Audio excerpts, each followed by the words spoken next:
Well, hey everybody. This is we're at Tanasi Arts and Heritage Center, and this is one of our events here at the Visitor Center of the town of Unicoi.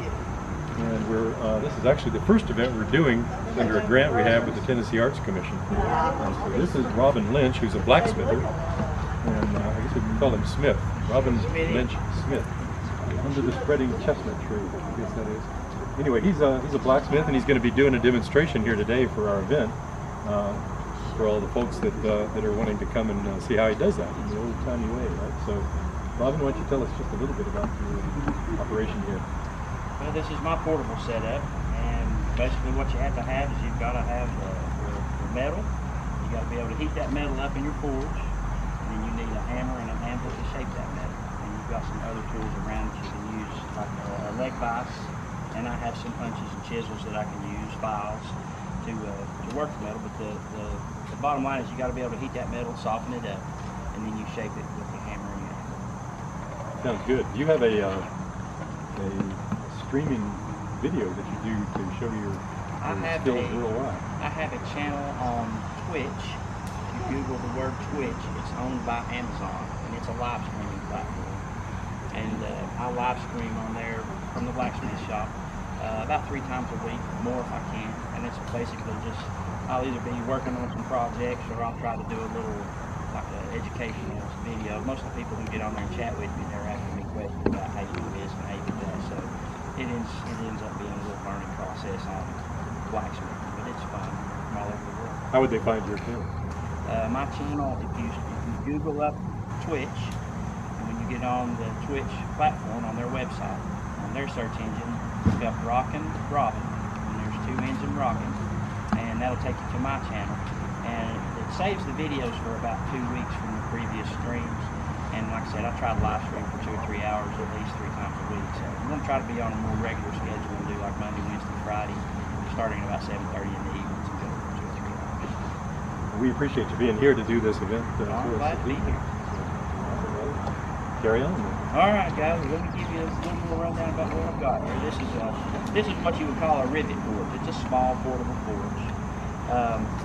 Back when they put up steel bridges, they would have several of these, and some guys would be heating up the rivets in a rivet forge just like this with a little hand crank blower. And scoop up that rivet, toss it up to one guy, that guy'd catch it, his scoop, toss it up to the next guy, and so on, and then they put it in place, and that's how you steel bridges were built. This is a guy with really thick skin. He had very thick skin, and he had a lot of leather on, so he could catch it like this.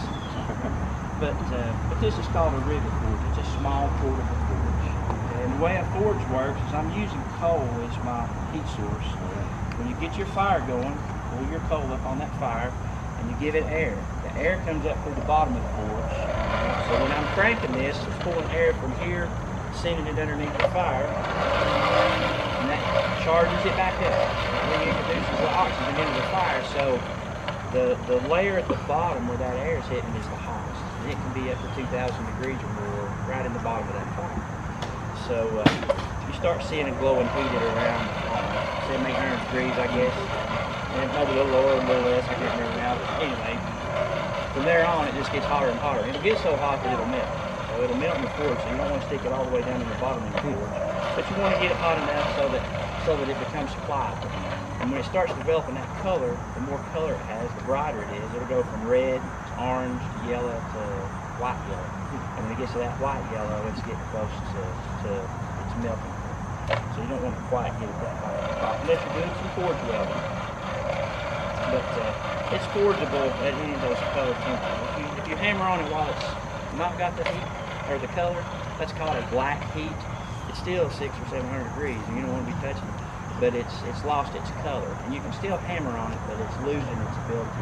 It's not as pliable. It's real rigid. And So along with everything else you do, you got to regulate the temperature by slowing that down, speeding it up, doing it occasionally. And when you go over and start working, your fire starts cooling off a little bit, and so you just crank it back up and put your metal in there so it gets hot again. So with a hand crank blower, you just have to work with it.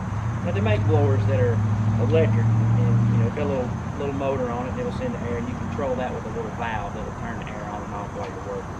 But with this is old time. This is probably from the late 1800s, early 1900s. This is a champion blower. It's a small one, and they had some great big ones, and they really have a lot of air output. And they make some bigger forges.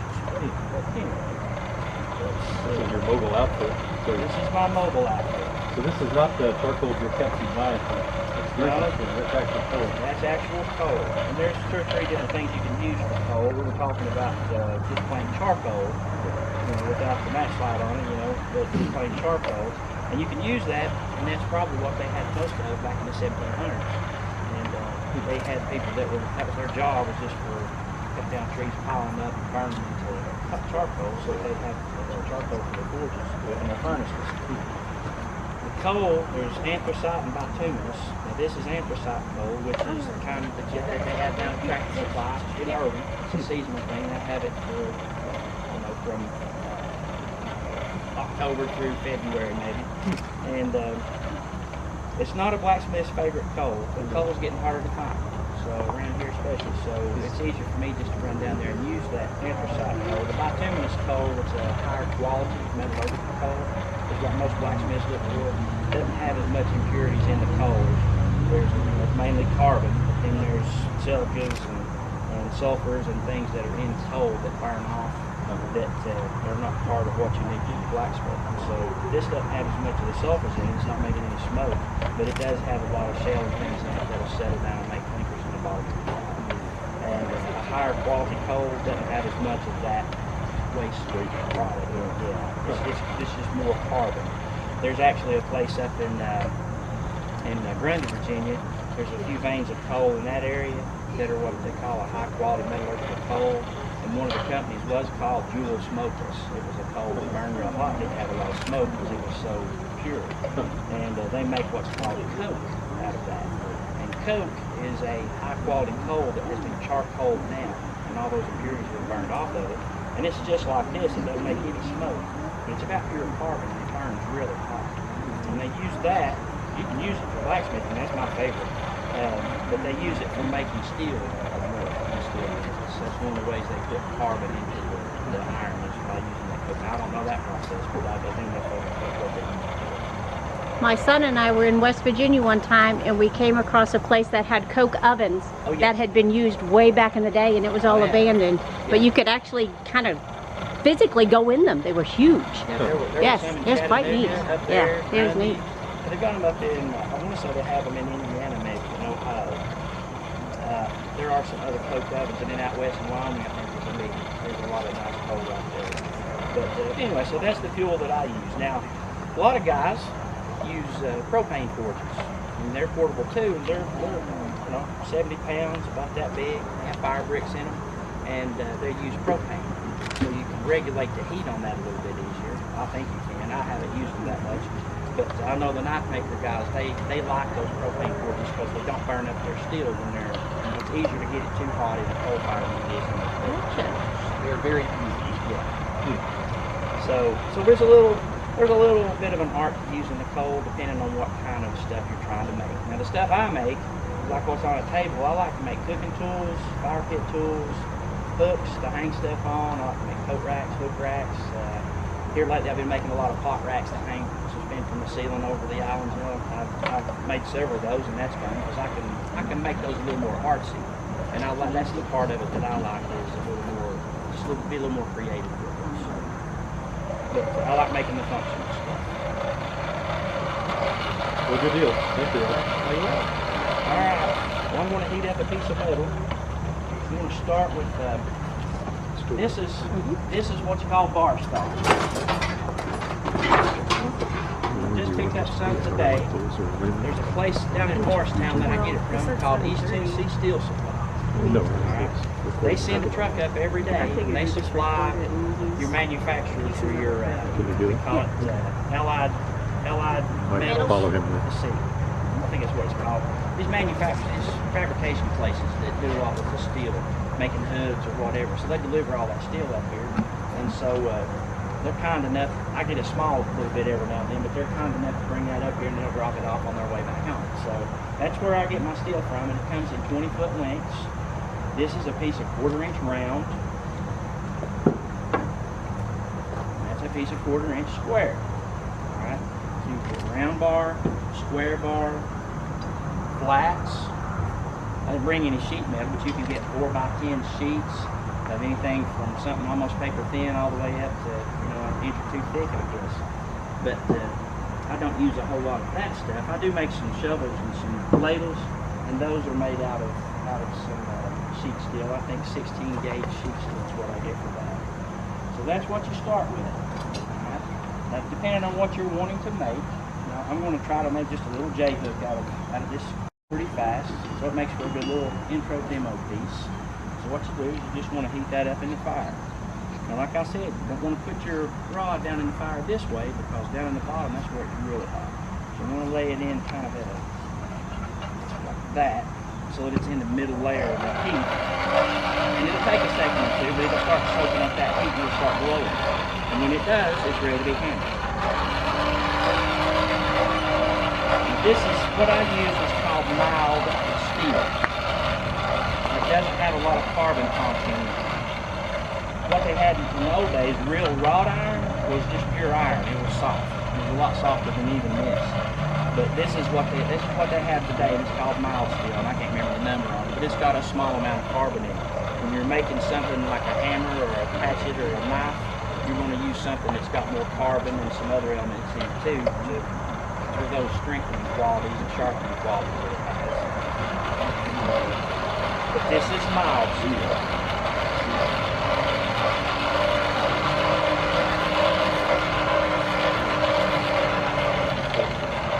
That's starting to get hot. The sun's shining on it. You can't see it glowing as much. I'm going to put that in there and let it soak up some heat. I'm going to tell you about the anvil.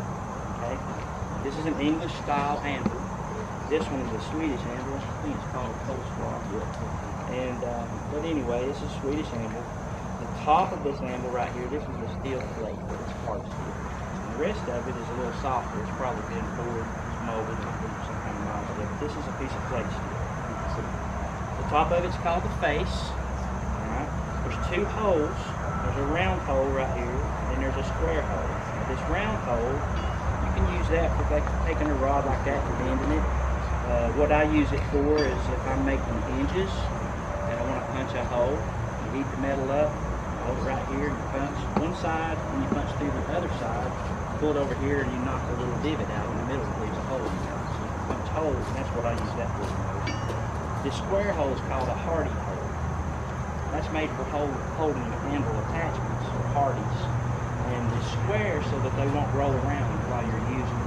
There's several things. I don't have one that fits this particular handle, but there's bending forks, and there's cut-off hardies that are shaped like this, and they're sharp. You can lay your metal on there and cut them off like that. And I've got a few that don't fit this handle, but that's what that's for. This is an anvil step.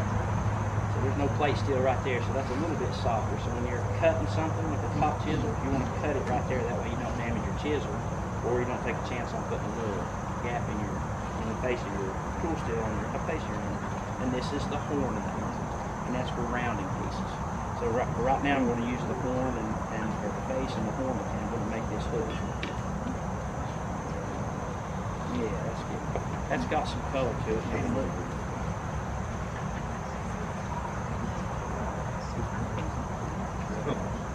Alright, so when you're hammering it, just think about this like it's really hot Play-Doh. Alright, so it's hot. It's not super soft, but it's softer. It's a little bit pliable. Alright, so that when you hit it with that hammer, just we've all been kids. We've all played with Play-Doh with our kids. If you roll that stuff up in a string, you want to lay that on the table and get that with the fist. Spreads it all over the place, right? It just spreads everywhere, right? Well, the metal's doing the same thing, just not as fast. When you hit it, it spreads out, right? So if you keep hitting it flat, it just spreads out, spreads out, and spreads out. So what I'm doing is I'm just making that flat so that I can scroll it.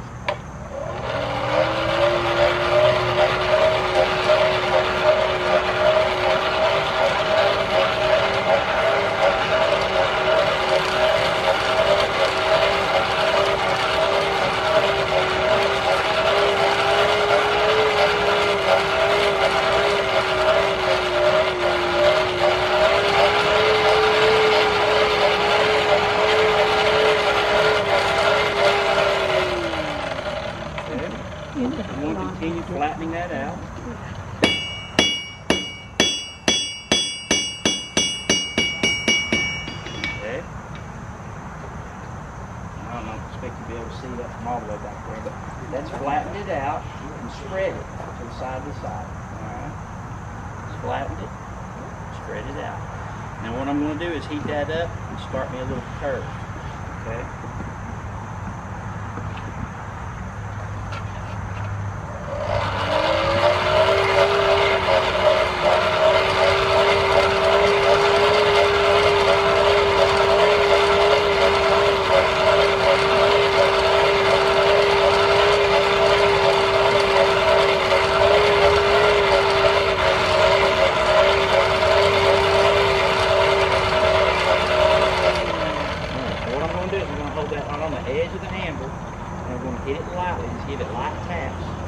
Curve that around.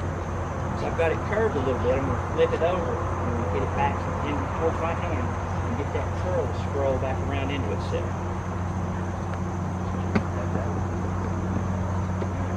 Edge of the hammer.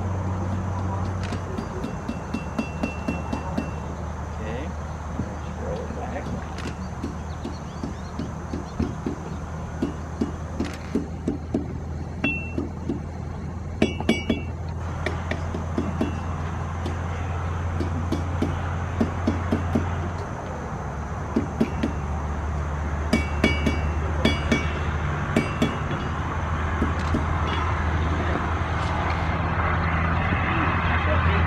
Rolls it back into itself.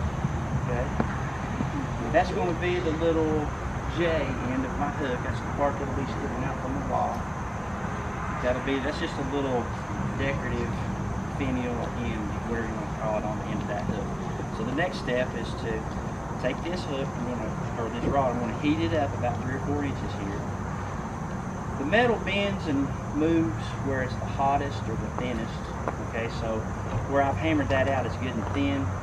I don't want to tear that up with my hammer, so I'm going to walk over here and I'm going to stick it in the quench tub, and I'm just going to just the tip, not the whole thing, just the tip. That way, if I hit it with my hammer, it won't distort it. It'll keep that pretty strong as I start. How long does the metal stay soft? Like once it's red, how much time do you have to form it? Well, it depends on how hot you get it. And like these little thinner pieces, they lose their heat faster. And the anvil, when you lay that hot piece on that anvil's sucking that heat out of it. Okay, so you've got a few minutes. You can see the color going out of it as you work. It doesn't show up as good outside, like right now, as it does when you're inside working. You can really see the color differences then.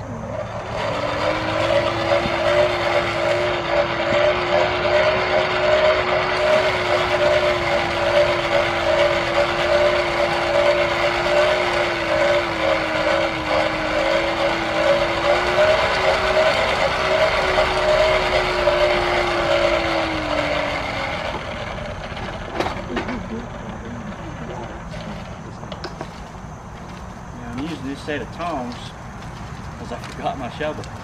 but these are essential tools, okay?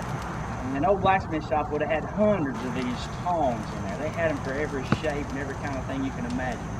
And they would make a set of tongs for a particular piece they were making, and they may not use it again ever. But these are a universal tong that I like. I don't think it's called a wolf jaw tong. What is the term on that? Bolt jaw, maybe? Yeah, it might be, but it's got a square opening that goes across and out the front. And that'll hold. This one is made for 3/8 inch square and round stock. I've got one that's a little bit bigger. That's for 1/2 inch stock. Then I've got one for 1/4 inch. And those are my go-to tongs because most of the stuff I make I can hold on to with those. And I use these a lot too. And these are just flat jaw tongs. So the tongs will have a different shaped jaw for whatever purpose, whatever you were trying to hold on to and make, or get a certain shape or something. All right, I'm going to quench the tip of this. All right, so they got that cold. I'm just going to roll it on the handle.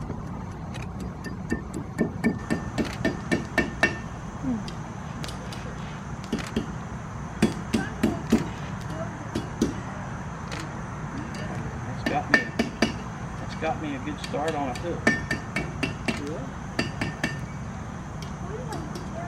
And it's just, you can shape it as a perfect U, or you can make it whatever. That's more I like something that's got a little more curve in it.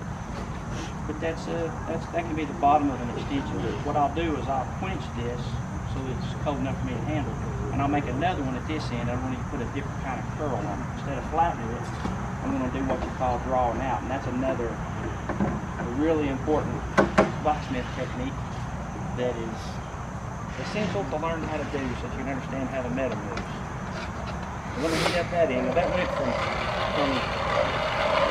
1200 degrees to 65, just like that. And I promise you, if it hadn't, if I'd have been doing that. If it hadn't, you'd have known it.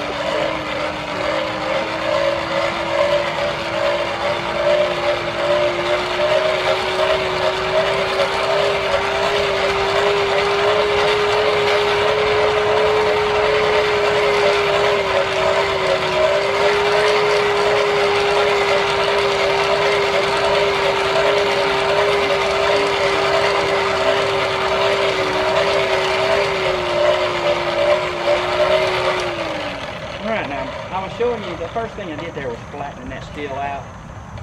When you hit it straight down, it spreads, okay? And you can control the spread of that metal by hitting it with your hammer at just a little bit of an angle, or you can use the peen end of the hammer. Most of y'all are familiar with the ball peen, okay? That's the back side, okay? Well, this is called a straight peen because it's straight up and down. One that goes across is called a cross peen. And what happens is when you hit that metal, you hit it like this down the line, it wants to spread, I call it east and west, okay? It doesn't spread, you know, the other two directions much. Having that blade like that, it wants to push it out to the sides, okay? If you had a cross peen, it would be wanting to push it this way. So what you can do is you can hold that metal, and you can hit down on it, and as you do that, it pushes it in one direction or another, instead of spreading it out like it is flat, okay? That's one of your purposes for your peen in your hammer. Now I've gotten to where I don't pay attention to the peen. I'll just hold my hammer at a little bit of an angle like that, and it tends to want to pull it out. When I make a leaf here in a minute, that's what I'll be doing. But I'm using that flattening technique so when it hits, it spreads this way. What I'm going to show you is called drawing it out. And you got to remember, when you flatten it, it wants to do this. You want to control that. My goal is to get it to taper to a point. So you hit it a couple times flat, turn it like this, hit it back down into itself. Straight it out, turn it back down. You're doing this, and all the while it's pushing that metal out. So it'll go to a point. And that's called drawing it out.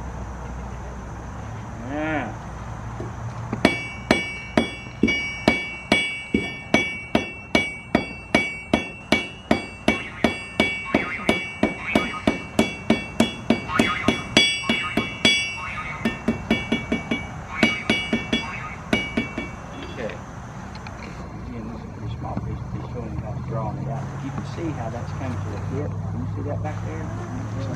That's drawing that out. Instead of flattening, I was controlling that and pushing it back into itself as it was spreading. And what it does, it keeps forcing it forward. And as it does, it loses material, so it gets more pointed. You can draw that out to a real sharp point, or just whatever you want, just a little bit. You can make a long taper, or you can make a little short blunted taper. When I make that leaf, I'll make a little blunted taper, and I won't make it near that sharp. What do you say, buddy? I gotta get closer, guys. You gotta check that out. All right, let me heat it up again. Now the next thing I'm going to do is called grounding. All right, so when you're working that metal, you're drawing it out, you want to keep it square. And what that does is that you're controlling the spread of that metal. If you just randomly start hitting it, it's moving all over the place, and you're trying to move it back where it's supposed to be, and you know it takes you a little bit longer. But if you control it and get in a rhythm, hit it a couple of times, keep it square. Keep it square. It moves real efficiently. But I don't want that to be square, so I'm going to round it back up. So when you're rounding a piece of square, you hold it on the diamond, hold it on its corner, all right, and hit down. And what that does is that knocks that corner off and the corner that's touching the handle. So it goes from 4 sides to 6. You turn it a quarter turn, and then you make it 8 sides. After that, you just knock the ridges down, and that turns it into a rounder piece. It's not perfectly round, but it's more round than this.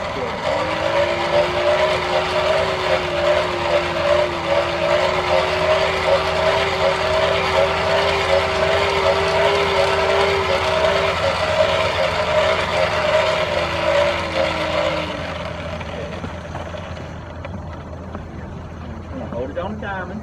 I'm not going to kill it either. I'm just going to tap it. I'm starting at the front end, working my way back a little bit. And that flattened it out a little bit. I'll turn it a quarter turn, get that other side.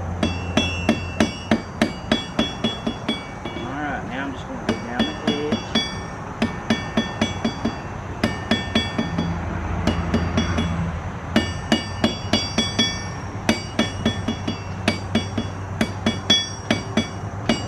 And I got most of it.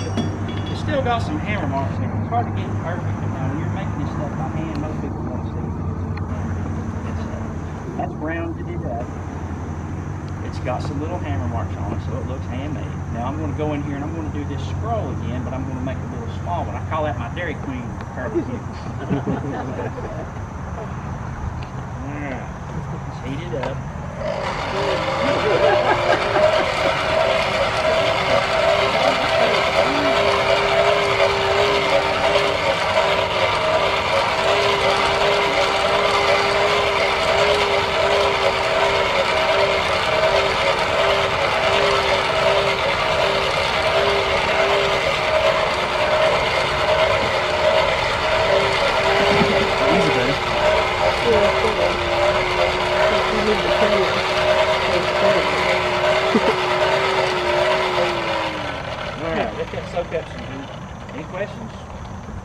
So, do you prefer then? I noticed that a lot of your hammers have really flat facings.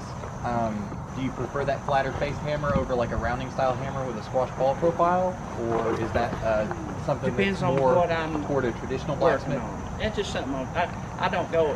Most of my tools I cherish them because they're old, so I don't go doctoring them up. So Right. if it's got a rounded face, I go ahead and use it like it is. I've got a bunch of hammers, and I've got a little ball peen hammer here. And when I make my hanging pot racks or a strap hinge, I texture it with that hammer.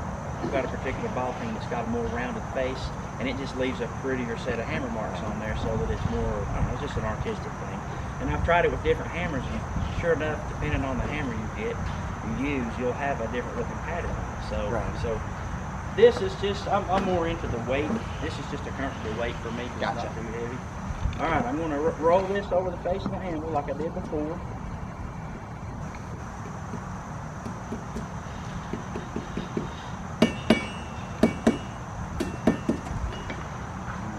Got my little Dairy Queen curly. Now it's the same thing as this, only I've drawn it out and made it pointed instead of flattening it out right there. So let me make the J.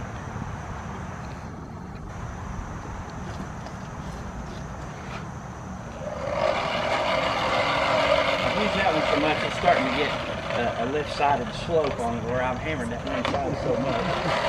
If you use the same one and when you're working all the time, you don't notice it. Your hand just automatically turns the way you're supposed to do it. I got an old cutler's hammer that's got just a little angle to it now. You got to hold it real sweet, but the forge is so nice. But it's fun experimenting. I think there's two trivets there. One of them, when you take the corners off of the metal, that's called chamfering. Alright, that's a term they use even with plastics and stuff today, but that's called chamfering. And you can see where I've taken the hammer and hammered around the edges and chamfered that edge with the hammer marks. On the other one, I took a ball peen hammer and I just hit that ball peen and just put a texture all over it. So I did that with a ball peen hammer. And they both look, they're different, but they both look nice because this gives them some character.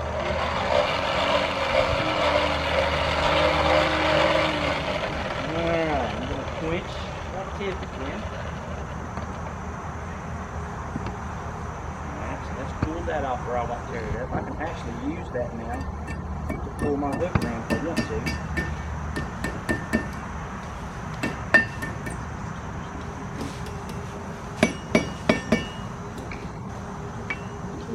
There's another J.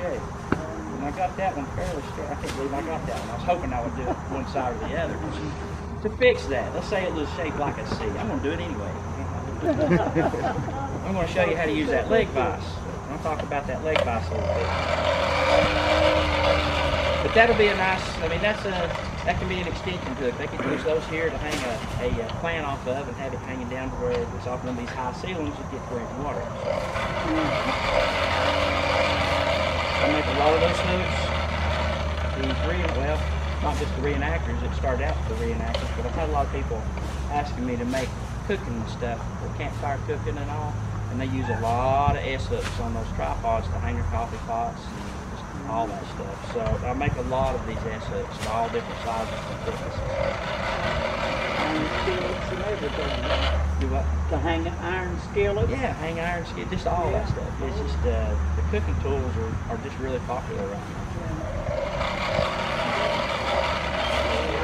Alright, I've got that pot down here. Now I'm going to take you over to the leg vise. Now this is a blacksmith's leg vise.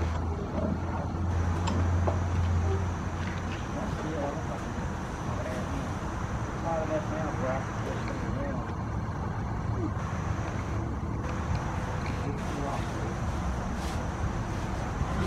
I'm going to twist something here in a minute. This is a leg vise, okay? It's called a leg or a post vise because it's got this post that goes down into the ground. And when these guys in the blacksmith shop, especially a long time ago, they were using heavy hammers and putting bigger pieces and moving that stuff. And what that would do is they got hit so much that that leg will transfer some of the shock from that blow down into the ground, and it saves your tools here. It takes some of the stress off of the working parts of your vise. So that's why it's called a post vise or a leg vise, and that's what it's doing. It absorbs the shock. A lot of it sends it into the ground. It's got a spring on it right here that wants to push it open. It's just the old version of the modern day machinist vise or a this vise. So anyway, that's a leg vise. I'll go ahead and make another hook, and we'll make it out of square. I'll do it real quick so I can show you how to do a twist. And then we'll get to making the hook. I'm going to use a piece of 1/4-inch square now. I'm going to make another hook. Let's see how fast I can get it.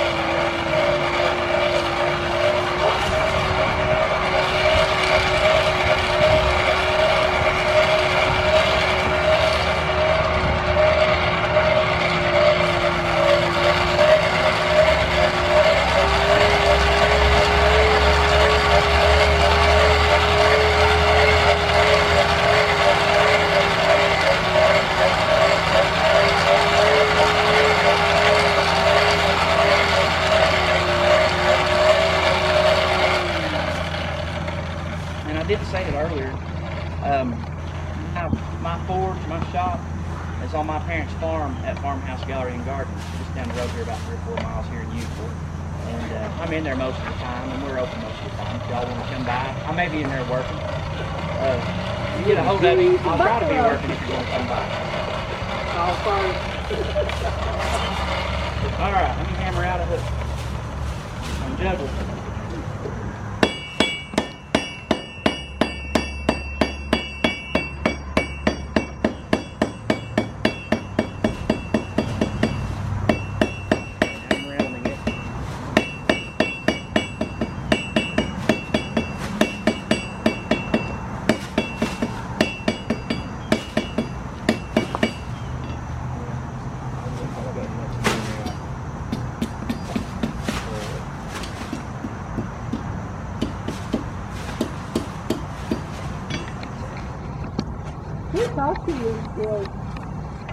I took a class at the John C. Campbell Folk School in Brasstown, North Carolina. Me and my dad and another guy went. We went down there for about 5 days. And we had just finished our blacksmith shop about that time. And we learned the basic techniques, which were the flattening out, the drawing out, and twisting, and that kind of stuff.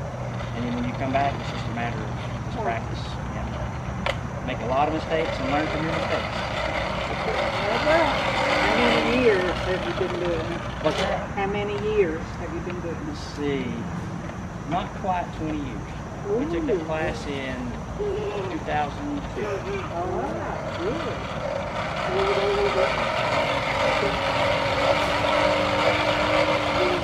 All right, I'm going to quench that tip. All right, quench it from there down.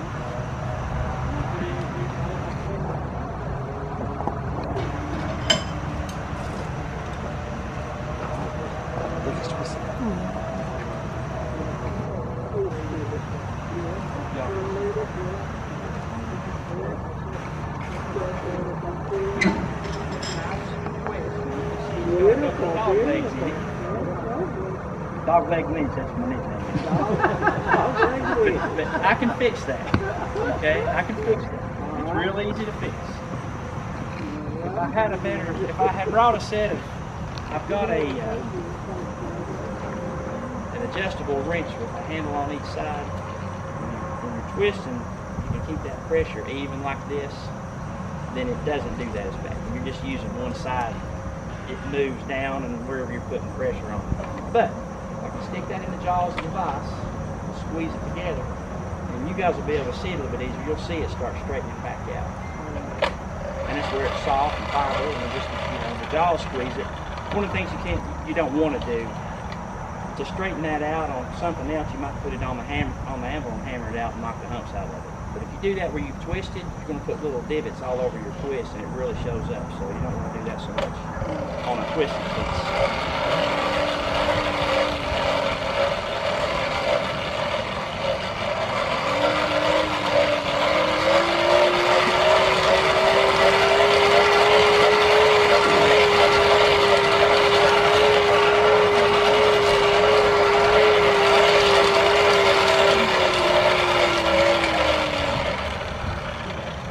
That's flowing. That's good and hot. Don't know if you'll ever see that real good. See it move it on? Squeezing it back in, straightening it out. I may still have to go in, take my palm, adjust a little bit. I can just eyeball it. What I need.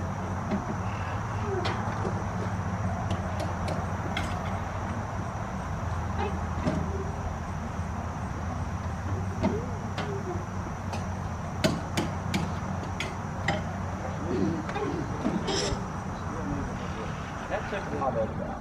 That's really down. So it's not nearly so crooked as it was. But that's how you put twisting.